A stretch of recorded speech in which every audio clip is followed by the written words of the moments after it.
से कर्नाटक के 2 रोजा दौरे पर रहेंगे राहुल गांधी। बसवा जयंती के प्रोग्राम में शामिल होंगे राहुल गांधी। इंतखाब से पहले लिंगायत तबके में पैठ बनाने की कोशिश करेंगे। वाज़ेह रहे कि इस लिहाज से 10 मई को कर्नाटक में असेंबली इंतखाब है और बीजेपी के कई लिंगायत लीडरान के कांग्रेस में आने से तस्वीर बदलती हुई नजर आ रही है। लिंगायत और वोकलिका ये दोनों तबके ऐसे हैं जो कर्नाटक में किसी भी सरकार को बनाने में एक अहम किरदार अदा करते हैं। ऐसे में लिंगायत समुदाय, जो कि काफी ज्यादा तादाद में यहाँ पर लोग लिंगायत समुदाय से आते हैं कर्नाटक में, उनके बीच पैठ बनाने की कांग्रेस मुसलसल कोशिश कर रही है।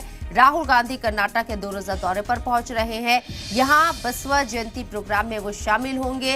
इंतखाब से पहले लिंगायत तबके में पैठ बनाने की कोशिश करते हुए नजर आएंगे। वाज़ेह रहे कि 10 मई को कर्नाटक में 224 सीटों के ऊपर इंतखाब होने हैं। 13 मई को नतीजे सामने आएंगे। बीजेपी की मौजूदा सरकार है। कांग्रेस जोर आजमाइश कर रही है कि बीजेपी की सरकार रिपीट ना हो, कांग्रेस यहां पर बाजी मार ले। और कई तरह की जो रुझान सामने भी आ रही हैं, कई रिपोर्ट्स के मुताबिक कि कांग्रेस कर्नाटक के अंदर मजबूत नजर आ रही है।